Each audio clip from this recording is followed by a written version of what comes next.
Sir ওর দিকে তাকিয়েই বলেছে, আপনি এত কুলাঙ্গার কেন? আপনার স্ত্রী আপনাকে জীবন দিয়েছে, নতুন করে একটা কিডনি ডোনেট করেছে, তারপর আপনি তার গায়ে হাত তুলেছেন, আপনি এত কুলাঙ্গার কেন? আমার হাজবেন্ডকে স্যার সামনে বসিয়ে বললো, তোমাকে যদি প্রথম জন্ম তোমরা মা দিয়ে থাকে, তাহলে তোমাকে দ্বিতীয় জন্মই টুনি দিয়েছে, টুনির সাথে কখনো খারাপ ব্যবহার করো না।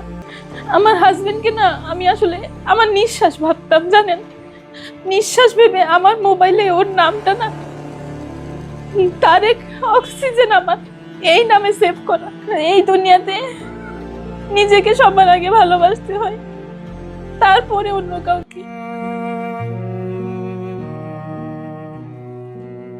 ভালোবেসে স্বামীর প্রাণ বাঁচাতে কিডনি দিয়েছিলেন উম্মে শাহিদিনা টুনি। প্রতারক তারেক স্ত্রীর কিডনি নিয়ে সুস্থ হয়েই নিজের খোলস পাল্টে ফেলেন। পরকীয়ায় জড়িয়ে পড়েন এক ডিভোর্সি নারীর সঙ্গে। এক পর্যায়ে যেই নারীর কারণে জীবন ফিরে পেলেন, তাকেই নির্যাতন করতে শুরু করলেন।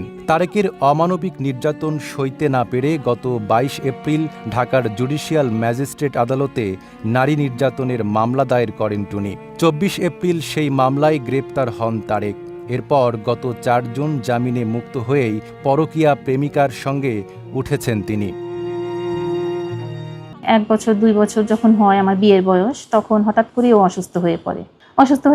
পরে ওকে হসপিটালে নেওয়া হয়, ডাক্তার দেখানো হয়, বিভিন্ন চেক আপ করানো হয়, বিভিন্ন হসপিটালে করানো হয়। তো তখন আর কি ওর রিপোর্ট দেখে ডাক্তার বললো যে 2টো কিডনি ড্যামেজ হয়ে গেছে, খুব দ্রুত 6 মাসের মধ্যে ওর ডায়ালাইসিস করতে হবে, নয়তো অবস্থা অনেক খারাপ হয়ে যাবে। তো তখন হঠাৎ করে ও দিন দিন অসুস্থ হয়ে যেতে থাকে। তো আমি কি করব? ডায়ালাইসিসটা আসলে আমি করাতে চাইনি কখনোই, কারণ ডায়ালাইসিসটা অনেক কষ্ট, এত কষ্ট যে আমি ওকে কষ্ট দিতে চাইনি কখনো। তো ইন্ডিয়ার সিএমসি, ভেলোরে সিএমসি হসপিটালে প্রথমে নিয়ে যাই ওকে, ওখানেই ওর ট্রিটমেন্ট শুরু হয়। ওখান থেকেও সমস্ত চেক আপ করে ডাক্তার বলল যে 2টো কিডনি মিলে 24% কাজ করছে, কিন্তু এই অবস্থায় 10 বছর মেডিসিনের উপরে থাকতে পারবে। ঠিক ওই প্রতিবারের মতো 2019 সালেও আমি যখন যাই ইন্ডিয়াতেও ট্রিটমেন্ট করাতে, তখন ডাক্তার চেক আপ করে বলল যে, হঠাৎ করেই বলল যে ওর মেডিসিনে আর কোনো কাজ হচ্ছে না, এখনই ডায়ালাইসিস করতে হবে অথবা ট্রান্সপ্লান্ট করতে হবে, কোনটা করবা তোমরা আমাকে সিদ্ধান্ত এখনই জানাও। সব দিক বিবেচনা করে আমি ওকে ডায়ালাইসিসটা আসলে করাতে চাই না, আমি আসলে কিডনি ট্রান্সপ্লান্টই করাবো, আমাকে তোমাদের হেল্প করতে হবে, যেভাবে পারো তোমরা আমাকে টাকা পয়সা দিয়ে হেল্প করো। তখনও ওর ওই আত্মীয় স্বজনের ভিতরে ওর বোন ছিল, ওর দুলাভাই ছিল, ওর মা ছিল, ওর ছোট ভাই ছিল। ওরা সবাই একটাই কথা বললো যে আমরা শুধু শুনতে পারবো, আমরা কোনো কিছু দিয়েই হেল্প করতে পারবো না। আমাকে ডিটেলসেই বললো যে আমরা কোনো সময় দিয়েও হেল্প করতে পারবো না, টাকা পয়সা দিয়েও হেল্প করতে পারবো না, কিডনি তো অসম্ভব, সেটা তো আরো পারবো না। ওই সময় যখন ওর আত্মীয় স্বজন কেউ এগিয়ে এলো না, আমি এত চেষ্টা করলাম, কোনোভাবেই কেউ এগিয়ে এলো না, তখন বাধ্য হলাম আমি এগিয়ে গেলাম ওর পাশে। পরে আমার এলাকাতেই আমার এক আন্টি, উনি আমাকে ডাক দিল। উনিও ট্রান্সপ্লান্ট করেছিল দিল্লি অ্যাপোলো থেকে, ওনাকে ওনার মেয়ে ডোনেট করেছিল। আমার মাথায় কাজ করলো যে আমার ওকে বাঁচাতেই হবে, সেটা যে কোনো মূল্যেই হোক, আমি কিভাবে বাঁচাতে পারি, আমি ওকে কিডনি দেবো। আমি ওকে বললামও যে তুমি কোনো চিন্তা করো না, আমি তো তোমার পাশে আছি, আমি তোমাকে বাঁচাবো। কিন্তু তখনও আমি জানি না যে আসলে আমি কি করতে পারবো বা কতটুকু। আমি খালি সিদ্ধান্তটাই নিয়েছি যে হ্যাঁ আমি ওকে বাঁচাবো, আমি একটা ওকে কিডনি দেবো। আমি কিন্তু তখনও শিওর না আমি কিভাবে দেবো বা কি, আমি জানি না। 26শে অক্টোবরে আমাদের ডেটটা হয়, কিডনি ট্রান্সপ্লান্ট হবে, এবং তার আগে অবশ্য পুরো 1 থেকে 1.5 মাস জুড়ে আমার মাথা থেকে পা পর্যন্ত সমস্ত চেক আপ করানো হয় যে আমি সব দিক থেকে ফিট কিনা ওকে দেওয়ার জন্য। প্রত্যেকটা টেস্টে অবশ্য অনেক কষ্টদায়ক, প্রত্যেকটা টেস্টেই 2-3টে করে ক্যানেলা পরায়, তারপর যখন মেশিনের ভিতরে বডিটা নেয়, ইনজেকশন পুশ করে, অনেক জ্বালা করে। তারপরও আমি কষ্টটাকে কষ্ট মনে করিনি। আমি ভেবেছি আমার এই কষ্টের বিনিময়ে যেন আমার হাজবেন্ড নতুন জীবনটা ফিরে পায়, বেঁচে থাকে, আমাদের সামনে, চোখের সামনে থাকে, আমার ছেলেটা যাতে বাবা বলে ডাকতে পারে, আমার ছেলেটা যাতে বাবার নামের আগে মৃত শব্দটা লিখতে না হয়। এই কষ্টের সব পরীক্ষা নিরীক্ষা করে যখন আমি সব পরীক্ষায় উত্তীর্ণ হই, আমার ছেলের সাথে ডিএনএও টেস্ট করানো হয়, আমার ছেলেটাও এই ট্রান্সপ্লান্টের ক্ষেত্রে অনেক অবদান আমার ছেলেটারও, ও ডিএনএ টেস্ট করা হয়, অনেক পরীক্ষা নিরীক্ষা, অনেক ফর্মালিটিস মেনটেন করে আমাদের অপারেশনের ডেটটা হয় 2019 সালে 26শে অক্টোবর আমাদের ট্রান্সপ্লান্টটা হয়। আল্লাহর রহমত এবং সবার দোয়ায় ট্রান্সপ্লান্টটা সাকসেসফুল হয়। সেখানে আমাকে বলা হয় যে হ্যাঁ আমি কি কিডনিটা কারো চাপে পড়ে দিচ্ছি কিনা, আমাকে কি কোনো রকম কোনো জোর করা হচ্ছে কিনা, আমার হাজবেন্ড কি আমাকে জোর করেছে কিনা, আমি এটা না দিলে কি আমাকে তালাক দেবে কিনা, এই ধরনের বিভিন্ন ধরনের প্রশ্ন করা হয়। তো আমি বললাম যে না, আমি তো উইলিংলি ভাবেই দিচ্ছি, আমাকে কেউ ফোর্স করেনি। বলছে না দেখো, তুমি যদি দিতে না চাও এখনো সময় আছে, তুমি বলতে পারো, আমরা এটা বাহিরে ওভাবে প্রকাশ করব না, বলবো তুমি ফিজিক্যালি ফিট না, তুমি দিতে পারবা না। তো ওখানে 7 দিন পরে আইসিইউ থেকে আমি যাই, ও যায় তার পরের দিন। ঠিক তার পরের দিনই গিয়েই সন্ধ্যার দিকে সে আমার সাথে হঠাৎ করে একটা খারাপ ব্যবহার করে ওঠে। এমন ব্যবহার করে, সে এত অসুস্থ, তার এদিক দিয়ে পাইপ, হাতে ক্যানেলা, পেটের এইখানে পাইপ, ব্যাগ সেট করা, এত অসুস্থ অবস্থায়ও সে আমার সাথে এমনভাবে তেড়ে ওঠে, চোখগুলো বড় বড় করে অনেক খারাপ ব্যবহার করে ওঠে। আমি বলছি তুমি এমন করছো কেন?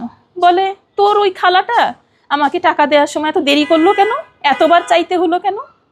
আমি এই কথাটা এখন ফোন করে তাকে জিজ্ঞেস করব। অনেক কষ্টে তাকে আমি থামাই। আমার হাজব্যান্ডের ব্যবহারে অনেক ভয় লেগেছে, ও আমার সাথে একটু খারাপ ব্যবহার করে উঠেছে। তো স্যার বলছে কেন, তোমার কেমন লেগেছে? তো আমি বললাম স্যার আমার না ওকে ভূতের মতো লেগেছে। স্যার বলল তারেক তুমি সামনে আসো। আমার হাজব্যান্ডকে স্যার সামনে বসিয়ে বলল তোমাকে যদি প্রথম জন্ম তোমার মা দিয়ে থাকে, তাহলে তোমাকে দ্বিতীয় জন্মই টুনি দিয়েছে, টুনির সাথে কখনো খারাপ ব্যবহার করো না। তখনও আর কোনো কথাই বলেনি। তারপরে ট্রান্সপ্লান্টের পরে যখন আমরা বাংলাদেশে আসলাম, আসার পরে আস্তে আস্তে দেখি যে ও খুব মোবাইলে আসক্ত হয়ে পড়ে। খুব প্রত্যেকটা দিন, সারাটা দিনরাত 24 ঘন্টায় ওর মোবাইলটা হাতে থাকে, সারাক্ষণ মোবাইল দেখা। মোবাইলে এত কি যে দেখে, এত তো আর আমি দেখতে পারি না। একটা পর্যায়ে গিয়ে আমাকে বলে যে আমাকে কিছু টাকা এনে দাও। তো আমি বলি তুমি টাকা দিয়ে কি করবা? বলে হ্যাঁ আমার টাকা লাগবে। তো একদিন আমার ছেলে আমাকে বললো মা, বাবা না আমাকে জিজ্ঞেস করছিল মোবাইলটা দেখিয়ে যে বাবা দেখো তো আমি কত টাকা পেয়েছি এই গেমটা খেলে। তো আমি তখন বুঝতে পারিনি যে ব্যাপারটা। আমি যে বিউটি পার্লারে কাজ করে, তারপরে যে বুটিক্সের কাজ করে, আমার আত্মীয় স্বজন থেকে ধার চেয়ে নিয়ে বিভিন্নভাবে আমি এই টাকাটাকে মাসে মাসে পরিশোধ করতে হয়েছে আমার। তো এইভাবে আবারও দেখি যে আবার কিছুদিন পর আবার টাকা চাচ্ছে, আবার বলে 5 লাখ টাকা এনে দে, আমাকে 5 লাখ টাকা দিতেই হবে। আচ্ছা আমি বলি আমি কিভাবে এনে দেবো? এই যে কিছুদিন আগে তোমাকে দিলাম সমিতি থেকে, এগুলো তো পরিশোধ করতে হয়, খালি আনলেই তো হয় না। যখনই আমি বললাম যে আমি কিভাবে এনে দেবো, কোত্থেকে এনে দেবো, এলো পাথারি মাইট শুরু হলো। তার মাইটটাই শুরু হয় টার্গেট একদম কানের কাছ থেকে, আর তার পা চলে, খুব লাথি মারে আমাকে, একেবারে সার্জারির জায়গায় লাথি মারে। মানে এই মাইরগুলো আসলে আমি নিতে পারি না, এমন ভাবে শুরু হয়। তারপরও লাস্ট তার যে কথা যে আমাকে লাস্টে যেটা বললো যে আমাকে 10 লাখ টাকা এনে দিতে হবে। 10 লাখ টাকা তোমাকে আমি কোথা থেকে এনে দেবো, কেনই বা এনে দেবো? তখন সে ডাইরেক্টই বললো যে তোর মা বোনের এত আছে, আমাকে দেবে না কেন, দিলেই তো হয়। এইভাবে সে আমাকে বলতে লাগলো। তো তার পরবর্তীতে আবারও মারধর শুরু করলো। টাকা যখন আমি দিতে অস্বীকার করছি, তখন সে আমাকে আবার মারধর শুরু করলো। তার ভয়ঙ্কর রূপটা দেখে আমি আসলে আমার মনকে কিছুতেই মানাতে পারলাম না যে আমি কার জন্য কি করেছি।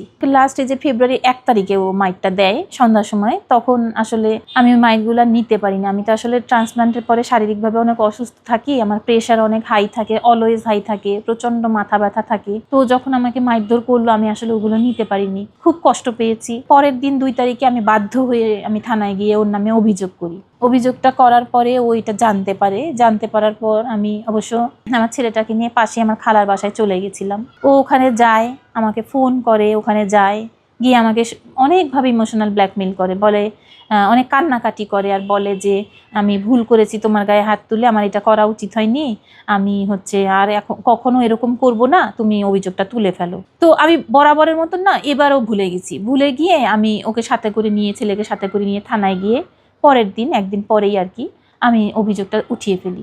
যে যখন আমি স্যারকে বললাম যে স্যার আমি ওর নামে একটা অভিযোগ করেছিলাম, কিন্তু আরেকটা সুযোগ চাচ্ছে, আমি ওকে স্যার আরেকটা সুযোগ দিতে চাই, স্যার আমি এটা তুলে ফেলতে চাই। তখন আমার হাজবেন্ড আমার পাশেই ছিল। স্যার ওর দিকে তাকিয়েই বলেছে আপনি এত কুলাঙ্গার কেন? আপনার স্ত্রী আপনাকে জীবন দিয়েছে, নতুন করে একটা কিডনি ডোনেট করেছে, তারপর আপনি তার গায়ে হাত তুলেছেন, আপনি এত কুলাঙ্গার কেন? তো ভেবেছিলাম হয়তো শুধরে গেছে বা শুধরে যাবে, এটা ভেবে ওখানে ও মুচলেখা দিয়ে তারপর আমি ওইটা উঠিয়ে ফেলি অভিযোগটা। তারপরে বাসায় আসি আমরা। বাসায় আসার পরের দিন ঠিক একটা দিনও ভালো ছিল। একটা দিন তার খুব ভালো ভালো কথা, আমি কখনো আর এমন করব না, আমি তোমাকে সময় দিই না, সময় দেবো এরপর থেকে, মোবাইল নিয়ে আর থাকবো না, স্রেফ একটা দিন এই কথাগুলি বলেছিল। তারপরের দিন থেকে ও আবার শুরু করেছে অকথ্য ভাষায় গালাগালি, তাকে টাকা এনে দিতে হবে, না দিলে আমি বাসার থেকে বের হয়ে যাচ্ছি না কেন, আমি বের হয়ে গেলে ওর ব্যবস্থা করে নিতে পারে ভালো মতো, এই ধরনের কথাবার্তা বলে, আর অনেক সিন ক্রিয়েট করে। অনেক ওর এই চিল্লাচিল্লিগুলি আমি আর নিতে পারছিলাম না বলে আমি এক পর্যায়ে বাসা থেকে বের হয়ে আমার বোনের বাসায় চলে আসি। পরে আমি সিদ্ধান্ত নিলাম যে আমি ওর নামে মামলা করব। আমি কোর্টে গিয়ে ওর নামে নারী নির্যাতন আর যৌতুকের মামলা করি। আমি এটা করেছি এপ্রিলের 22 তারিখে। 24 তারিখে ও অ্যারেস্ট হয়। এবার অ্যারেস্ট হওয়ার পরের দিন আমি বাসায় যাই। বাসায় গিয়ে আমি ওর মোবাইলটা পাই। ও ওর মোবাইলটা থেকে আমি অনেক কিছু এখন জানতে পারলাম নতুন করে, যে ও বিভিন্ন মহিলাদের সাথে কথা বলতো মোবাইলে, বিভিন্ন সময় কথা বলতো।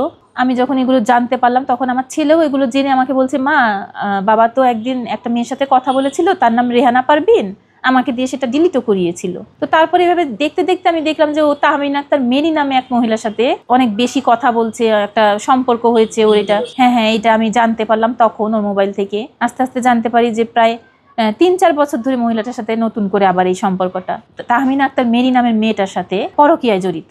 এভাবে আমি ওর মোবাইল থেকে কিছু রেকর্ড পাই, আর অন্যান্য বিভিন্ন ভাবেও আমি এই মহিলার কিছু কল রেকর্ড পাই, যেখানে ওই মহিলা বলছে যে তারেক জামিনে আসলেই ওর বাড়িটারি ভবিষ্যতের কোনো দরকার নাই, ওর ছেলেরও দরকার নাই, ওর বাড়িটারি বিক্রি করে আমি আমার কাছে নিয়ে চলে আসব।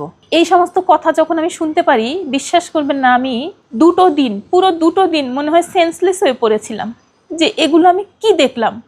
আর এই সম্পূর্ণ ঘটনাটা, সম্পূর্ণ এই কাহিনীগুলো আমি জানতে পারলাম ও অ্যারেস্ট হওয়ার পর। আমি এতদিন একসাথে, ও তো কোনো কাজকাম করতো না, বেকার ছিল, সারা দিন রাত 24 ঘন্টাই বাসায় থাকতো, আমিও তো বাসায় আছি, কিন্তু আমি কখনো ঘুণাক্ষরও জানতে পারিনি যে এই সবের সাথে জড়িয়ে গেছে। ও অ্যারেস্ট হওয়ার পর যখন আমি এই বিষয়গুলো জানতে পারি, আমি পুরো 2 দিন অজ্ঞান হয়েছিলাম যে আমি এগুলো কি শুনলাম। ও শ্যামলীতে আসতো মেডিসিন কিনতে, এসে ওই মহিলার সাথে আগে থাকতো, দেখা করতো, খাওয়া দাওয়া করতো, সময় কাটাতো, তারপরে ও মেডিসিন নিয়ে বাসায় যেত। এগুলো আমি কোনোভাবেই মেনে নিতে পারছিলাম না। আমি আসলে এত বড় ত্যাগটা স্বীকার করেছিলাম, ওর কাছ থেকে একটু ভালোবাসা পাবো আর একটু ভালো ব্যবহার পাবো এই আশায়। এই যে আজকে আমি ওকে কিডনিটা ডোনেট করার পর আমি নিজে অসুস্থ থাকি, আমি কতদিন বাঁচবো কি আমি জানি না, সুস্থ তো থাকিই না, কিন্তু ছেলেটাকে নিয়ে আমি যাতে একটু শান্তিতে থাকতে পারি, এইটুকুই আমার চাওয়া।